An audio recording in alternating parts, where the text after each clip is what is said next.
Muy buenas a todos, soy Oliver y hoy os traigo 30 pruebas de que la Tierra es plana.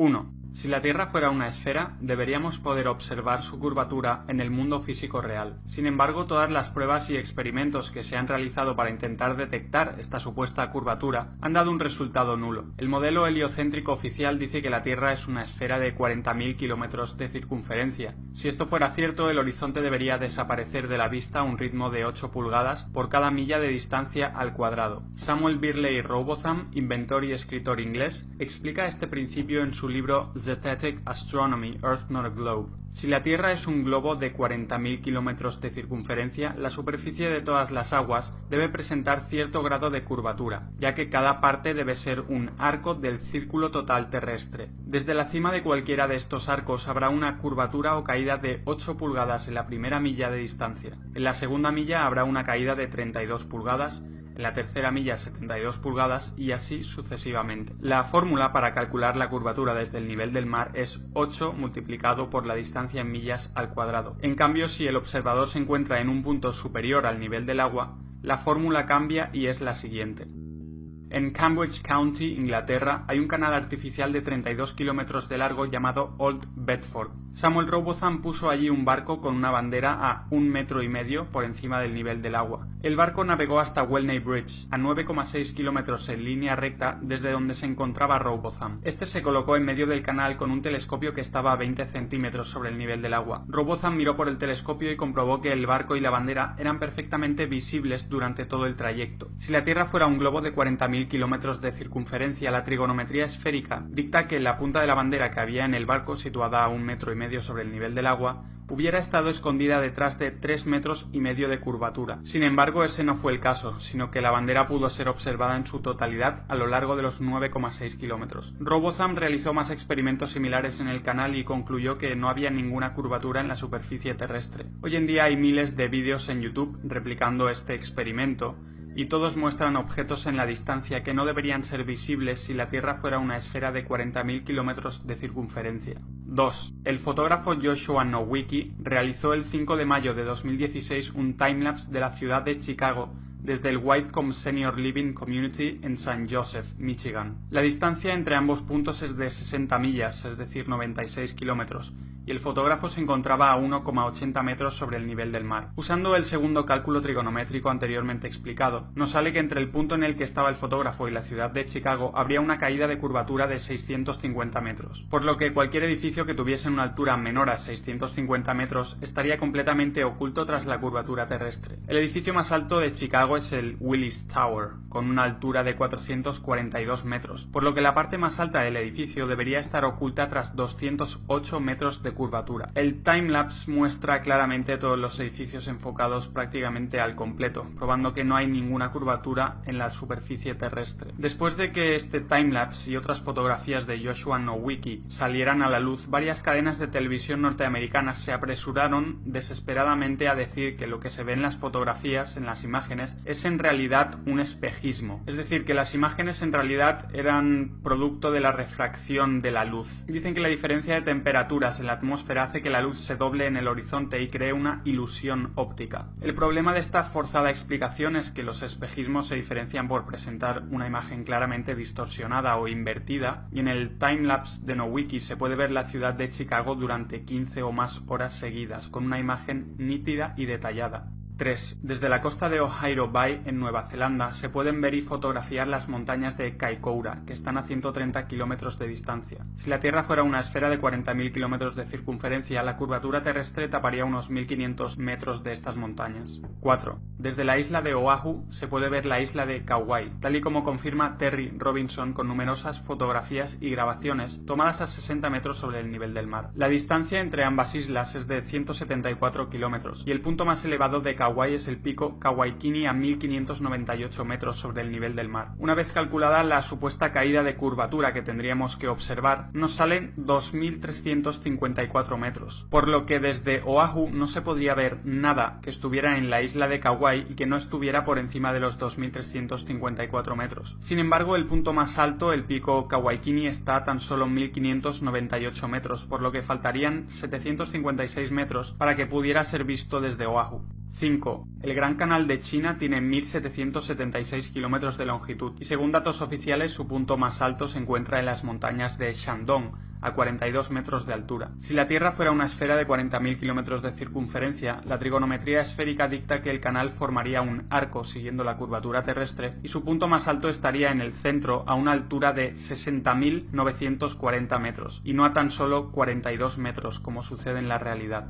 6. Sean McCrary, instructor del sistema de misiles Sea Sparrow de la Marina de los Estados Unidos, ha confirmado en varias entrevistas públicas que el sistema de rastreo de estos misiles tiene una variabilidad en la línea de detección del objetivo de tan solo 2 grados. La distancia entre el lugar de lanzamiento del misil y el objetivo suele ser de unos 80 kilómetros, y el radar de detección se encuentra normalmente a 2,5 metros por encima del nivel del mar, ya que los objetivos de estos misiles suelen ser aeronaves que vuelan casi rozando el mar para no ser detectados. Según la trigonometría esférica, si la Tierra fuera un globo de 40.000 kilómetros de circunferencia, la aeronave a 80 kilómetros de distancia estaría a unos 500 metros escondida detrás de la curvatura terrestre, por lo que el misil, que solo puede variar 2 grados su línea de trayecto, no podría alcanzar el objetivo bajo ningún concepto. Sin embargo, siempre que se han llevado a cabo estas operaciones militares, el misil ha alcanzado su objetivo perfectamente, probando que la supuesta curvatura de la Tierra es totalmente inexistente. 7. Muchas personas argumentan que si la Tierra fuera plana, deberíamos poder ver, por ejemplo, el Everest desde cualquier parte del mundo, y que esto no es posible debido a la curvatura de la Tierra. No obstante, estas personas parecen olvidar que la visión humana tiene un límite, que cuanto más se aleja un objeto de nuestra posición, más pequeño se hace. Si ponemos cualquier objeto delante nuestro y lo vamos alejando, llegará un momento en el que debido a la simple perspectiva ya no veremos este objeto. Existen además cosas como la niebla, las nubes, las partículas de polvo, las partículas de agua, la densidad del aire y otras condiciones atmosféricas que afectan enormemente a la visibilidad de los objetos en la distancia. Todo esto explica perfectamente por qué no podemos ver el Everest o cualquier otro objeto a una cierta distancia sin la necesidad de recurrir a la supuesta curvatura de la Tierra. 8. Con los avances tecnológicos es cada vez más fácil comprobar que la Tierra no es una esfera como nos habían contado. Ahora es posible mandar globos a gran altura con una cámara adjuntada para poder ver el horizonte por encima de los 33.000 metros. En YouTube se pueden encontrar cientos de estas grabaciones hechas por aficionados a más de 33 kilómetros de altura y todas muestran un horizonte completamente plano. En un intento desesperado por mantener la teoría de la Tierra esférica con vida, los expertos modernos afirman que para apreciar la curvatura terrestre hay que ascender a más de 80 o más de 100 kilómetros de altura, aunque no aportan ni una sola prueba o cálculo matemático que respalde esta afirmación. No obstante, al hacer nosotros mismos los cálculos matemáticos, vemos que la curvatura sí debería ser claramente apreciable a esas alturas. 9. El horizonte siempre se encuentra al nivel de los ojos o del ojo de la cámara, sin importar a qué altura se encuentre el observador. Si la Tierra fuera una esfera, sin importar su tamaño, al ascender en altura, el observador tendría que mirar necesariamente hacia abajo cada vez más con tal de ver el horizonte. Sin embargo, en la realidad no importa cuánto ascendamos, que nunca tendremos que mirar hacia abajo para ver el horizonte, algo que solamente es posible en un plano. 10. Los reflejos del Sol y de la Luna sobre las aguas siempre aparecen como líneas rectas desde el horizonte hasta el observador, lo cual no es posible sobre una esfera, pero sí sobre un plano. 11. Nunca se ha tenido en cuenta la supuesta curvatura de la Tierra a la hora de construir canales o vías de ferrocarril. De ser así, los constructores tendrían que aplicar la fórmula trigonométrica de 8 multiplicado por la distancia en millas al cuadrado y usar el resultado para aplicar la curvatura adecuada a los materiales de construcción, algo ridículamente complicado de llevar a la práctica, especialmente cuando se construyeron las primeras vías de ferrocarril. La realidad es que las vías del tren se construyen y posicionan de manera totalmente horizontal y plana, y los canales, túneles y otras construcciones similares se construyen de la misma manera, sin tener en cuenta lo más mínimo la supuesta curvatura total de la Tierra, y teniendo únicamente en cuenta pequeños desniveles dentro de la planicie total. El 19 de febrero de 1892, la Oficina de Ingenieros del Manchester Ship Canal dijo: en las construcciones de vías ferroviarias y canales es la norma que el punto de referencia para todas las superficies sea una línea horizontal. En la práctica, a la hora de planificar y realizar obras públicas, no se tiene en cuenta ninguna curvatura de la Tierra. En el Birmingham Weekly Mercury del 15 de febrero de 1890, un ingeniero con 30 años de experiencia escribió sobre su trabajo con vías ferroviarias. Es bien sabido entre los profesionales del sector que los cálculos y procesos que harían falta para incluir la curvatura de la Tierra en nuestras construcciones son imposibles de llevar a la práctica. Todas nuestras locomotoras están diseñadas para viajar sobre una superficie plana. Claro que hay ciertos desniveles aquí y allí, pero siempre son minuciosamente definidos y deben ser atravesados con cuidado. Cualquier cosa parecida a una curvatura de 8 pulgadas multiplicado por el cuadrado de la distancia en millas no sería sostenible para ninguna máquina existente. Solamente podemos reírnos de la gente que nos felicita por llevar a cabo tales proezas, como hacer circular trenes sobre una superficie esférica. Las curvas en una superficie plana horizontal ya son suficientemente peligrosas, las curvas en vertical serían 1000 veces peores y físicamente imposibles de sobrellevar, teniendo en cuenta cómo se construyen las vías. El ingeniero W. Winkler escribió en el Earth Review de octubre de 1893 lo siguiente: como ingeniero con muchos años de experiencia, veo que la absurda idea de tener en cuenta la curvatura de la Tierra solo está presente en libros de texto. Ningún ingeniero soñaría con tener en cuenta algo así. He proyectado muchos kilómetros de vías ferroviarias y de canales, y la curvatura de la Tierra jamás ha sido ni pensada ni tenida en cuenta. 12. El canal de Suez que conecta el Mar Rojo con el Mediterráneo mide 163 kilómetros de largo y forma una superficie de agua plana desde su inicio hasta el final. La supuesta curvatura de la Tierra no fue tenida en cuenta para su construcción, omisión la cual, de existir esta curvatura, hubiera producido resultados desastrosos en la construcción del canal. 13. Casi todo el Gran Canal de China, 1700 kilómetros, fue construido durante la dinastía Sui en el año 609, 1000 años antes de que apareciera la teoría heliocéntrica de Copérnico. Si la Tierra fuera una esfera, la construcción y posterior funcionamiento de este canal hubieran sido imposibles. El canal sigue estando operativo en la actualidad. Tendrían que haber aplicado la fórmula de 8 multiplicado por la distancia en millas al cuadrado para calcular la curvatura de la Tierra y curvar adecuadamente los materiales de construcción para que el canal de 1700 kilómetros de longitud se adaptara a la curvatura de la Tierra, algo impensable en el año 609. 14. Desde la antigua Grecia se ha usado el argumento de que la parte de abajo de los barcos desaparece primero de nuestra vista cuando estos se alejan en el mar debido a la curvatura de la Tierra. Sin embargo, hoy en día podemos comprobar mediante cámaras y telescopios que eso no es cierto. Al hacer zoom veremos la totalidad del barco, incluida la parte de abajo, probando así que el barco nunca desaparece debido a la curvatura terrestre, sino que desaparece de nuestra vista por una simple cuestión de perspectiva.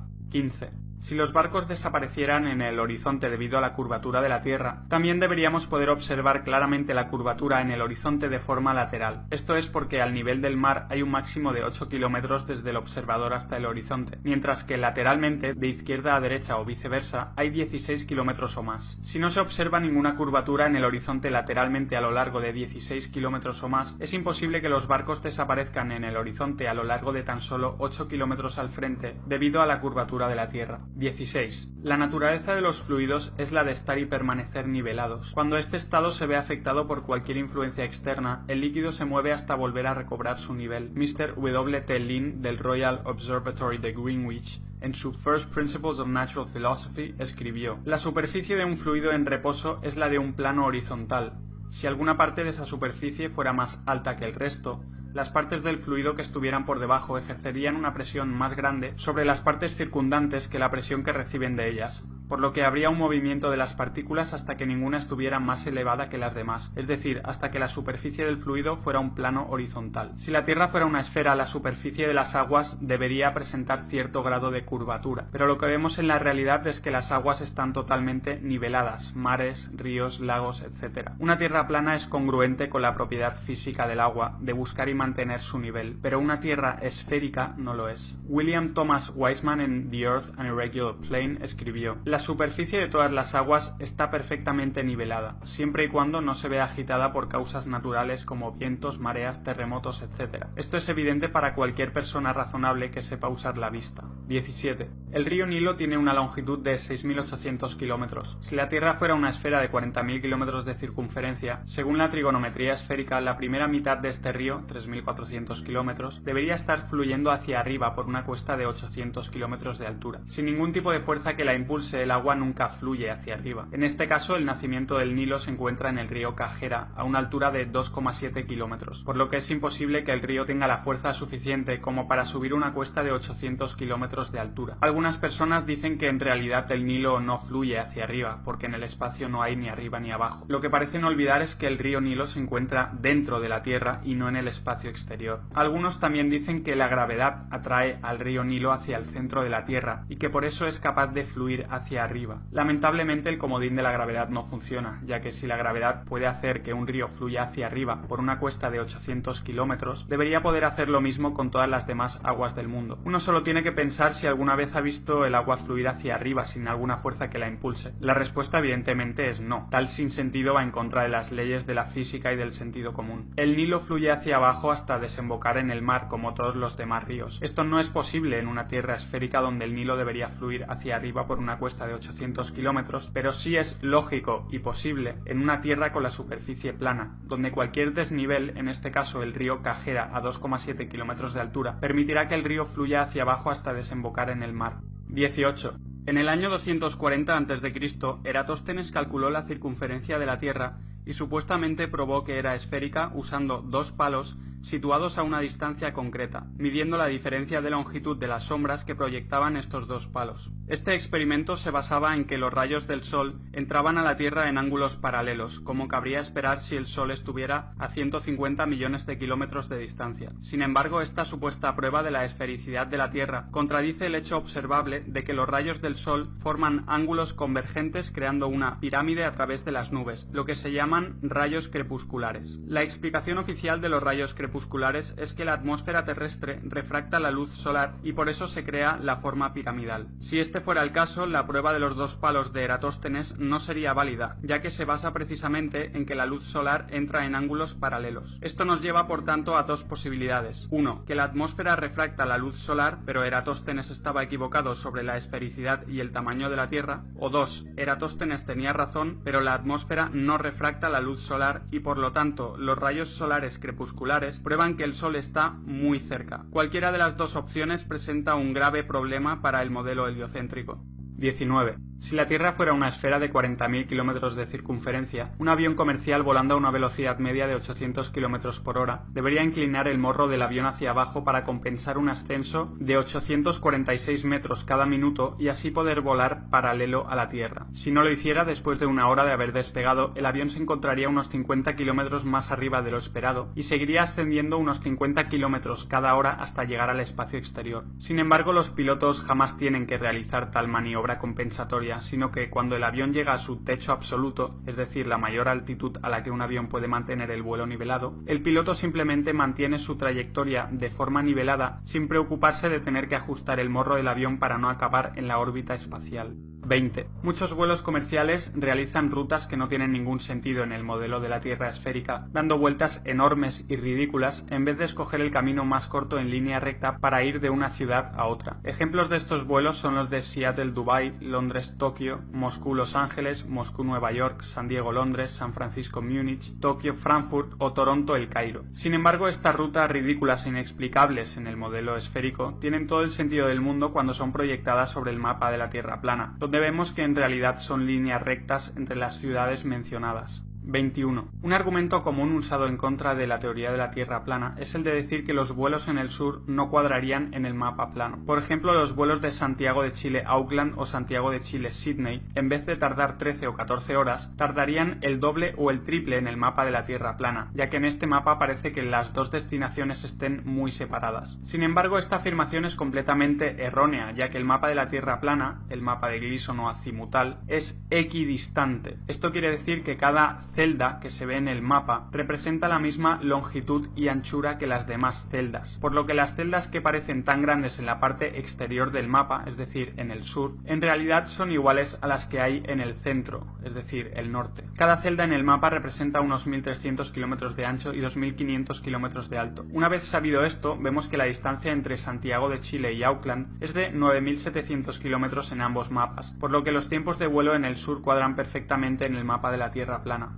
22. Las autoridades dicen que la Antártida es el continente de hielo situado en el extremo sur del globo terráqueo. La realidad, no obstante, es que la Antártida es la circunferencia exterior de hielo que rodea a la Tierra. En la Antártida se encuentran los grandes muros de hielo que rodean a la Tierra y hacen de recipiente para los océanos. Mucha gente se pregunta dónde está el borde de la Tierra plana, pero teniendo en cuenta que la Tierra está rodeada por estos enormes muros de hielo, hablar de un borde de la Tierra carece de sentido. 23. Si la Tierra fuera una esfera, no habría muchas diferencias en el periodo de un año entre el clima del Ártico en el norte y el clima del Antártico en el sur. Sin embargo, encontramos que en el Ártico existen unas 130 especies de mamíferos, 280 especies de aves, 3000 especies de insectos, 450 especies de peces, algunos reptiles y anfibios y cerca de 3000 especies de flora o vegetación. Por el contrario, en el Antártico la fauna es muy escasa y se encuentra casi en su totalidad en el océano. La única especie que pasa el invierno antártico sobre el hielo es el pingüino emperador. La flora es prácticamente inexistente y se reduce a algunos musgos, algas y líquenes. En Islandia, que se encuentra a 65 grados latitud norte, hay cientos de especies de aves y decenas de especies de mamíferos terrestres como zorros árticos, osos polares, renos, bisones, ratas y ratones, ovejas, pollos, reses, cabras, perros, ponis islandeses o conejos. En cambio, en las islas Georgias del Sur, a 54 grados latitud sur, no hay ninguna especie de mamífero terrestre y tan solo se pueden ver algunas focas en la zona. En adición, el polo norte es sustancialmente más caliente que el sur, con temperaturas medias en invierno de menos 34 grados centígrados y en verano de 0 grados, mientras en el sur la temperatura media en invierno es de menos 65 grados centígrados y en verano de menos 25 grados. El sol se comporta muy diferente entre sitios de la misma latitud dependiendo de si estamos en el norte o en el sur del Ecuador. Los días más largos de verano en el norte son mucho más largos que en el sur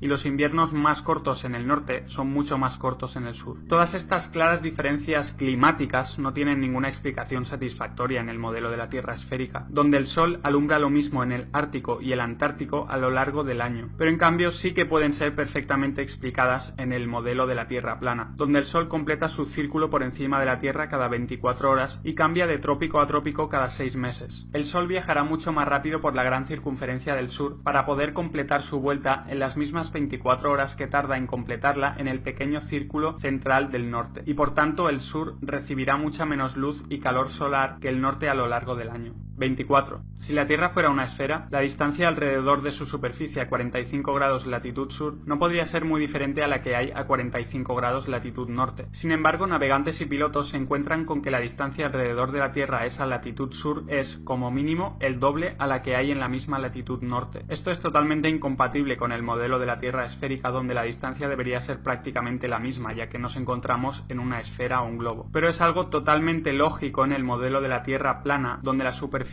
terrestre se expande hacia el sur a medida que uno se aleja del polo norte, teniendo por tanto que recorrer mucha más distancia para rodear la Tierra en la gran circunferencia del sur que en la pequeña parte central del norte. 25. El polo sur es un lugar necesario dentro del modelo de la Tierra esférica, ya que sería el punto opuesto al polo norte en el globo terráqueo. Sin embargo, la única prueba de su existencia son unas banderas, un palo con una esfera metálica encima y vídeos e imágenes que supuestamente han sido tomadas allí. No obstante, las banderas, la bola metálica y todas las imágenes y vídeos se podrían haber hecho en cualquier punto aleatorio de la Antártida, que la Tierra plana es la gran circunferencia de hielo del sur. Por tanto, unas cuantas banderas e imágenes tomadas en un lugar helado no son ninguna prueba de que haya un polo sur en una Tierra esférica. 26. Si la Tierra fuera una esfera con dos polos magnéticos iguales y opuestos, el polo norte y el polo sur, deberían existir brújulas que apuntaran con su aguja magnética siempre al norte y brújulas que apuntaran siempre al sur. De hecho, una brújula que apuntara siempre al polo sur sería preferible para los viajeros que se encontraran en el hemisferio sur. La realidad, no obstante, es que no importa lo cerca que se sitúe uno del polo sur, que una brújula siempre apuntará al norte con su aguja magnética, algo que no tiene sentido en el modelo de la Tierra esférica donde hay dos polos magnéticos. En el modelo de la Tierra plana, en cambio, esto es perfectamente lógico, ya que no existe el polo sur, sino que solo existe el polo norte magnético situado en el centro de la Tierra. 27. Una supuesta prueba de que la Tierra es esférica es la posibilidad de dar la vuelta al mundo partiendo desde un punto y volviendo a él. No obstante, esto puede ser igualmente logrado en la Tierra plana, volando o navegando alrededor del círculo terrestre, teniendo siempre el norte a nuestra derecha o el norte a nuestra izquierda. En la Tierra plana, el polo norte se sitúa en el centro del círculo terrestre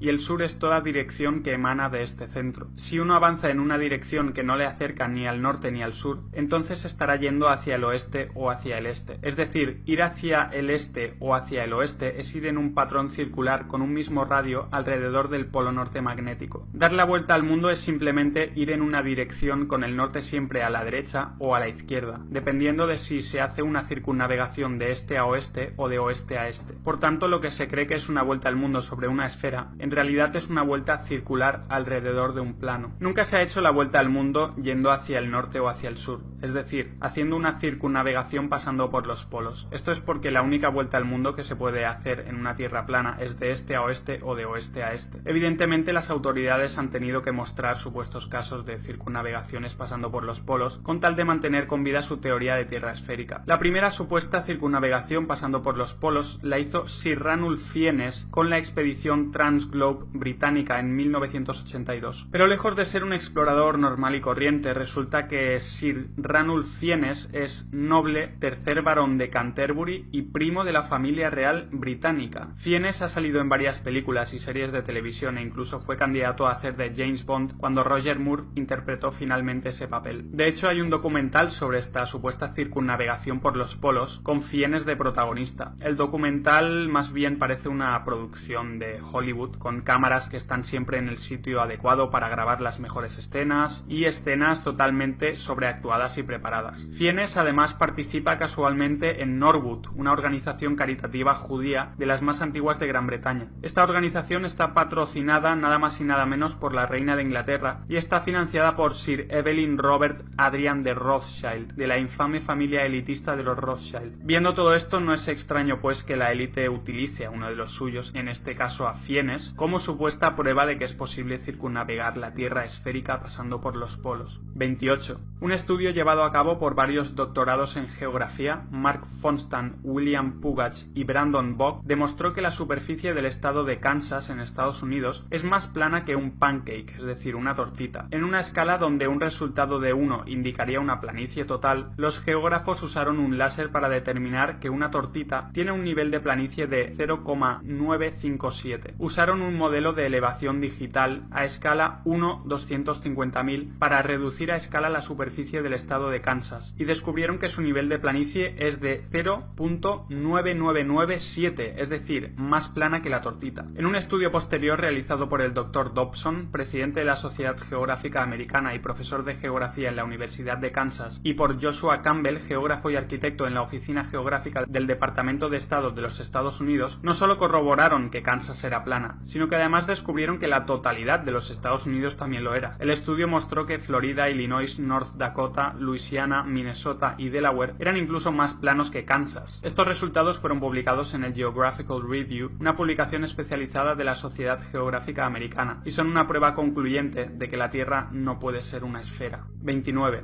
En el año 2012, Felix Baumgartner realizó un salto patrocinado por Red Bull, en el que batió varios récords al lanzarse en caída libre desde los 39.000 metros de altura, después de haber ascendido en globo tripulado a la estratosfera. Muchos dicen que la grabación de este evento es una prueba de que la Tierra es esférica, ya que la cámara que había en el exterior del globo tripulado mostraba una Tierra con una gran curvatura en el horizonte. Sin embargo, la curvatura que muestra la grabación, demasiado exagerada incluso para el modelo esférico, se debe a que la cámara era una GoPro que usaba la lente ojo de pez, la cual curva la imagen de una forma muy notoria. Por el contrario, la cámara que había en el interior del globo tripulado usaba una lente normal y mostraba un horizonte completamente plano y al nivel de los ojos a una altura aproximada de 39.000 metros, probando que el horizonte en realidad es totalmente plano. 30. El modelo oficial también afirma que debajo de la superficie terrestre hay varias capas: la corteza, el manto superior, el manto, el núcleo externo y el núcleo interno. Sin embargo, la existencia de estas capas se vuelve altamente improbable, teniendo en cuenta que la mayor excavación que se ha realizado en la historia de la humanidad es la del pozo superprofundo de Kola, a una profundidad de tan solo 12.262 metros. ¿Cómo pueden saber lo que hay más allá de esa profundidad? Lo cierto es que no lo saben, y la única razón por la que creemos que vivimos en una esfera con un núcleo en el centro es porque lo hemos visto en dibujos y gráficos hechos por ordenador. Si eres nuevo al canal, suscríbete, ya que seguiré hablando sobre estos temas, y como siempre, muchas gracias a todos por estar ahí y hasta el próximo vídeo.